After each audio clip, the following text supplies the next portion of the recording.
आज का movement citizenship amendment act का खिलाफ में हम लोग का sitting demonstration, protest rally, protest gallery.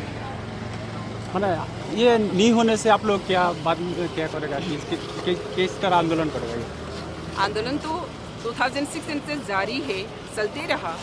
आज तक सुप्रीम कोर्ट तक हम लोग जाकर केस फाइल कर रही हैं।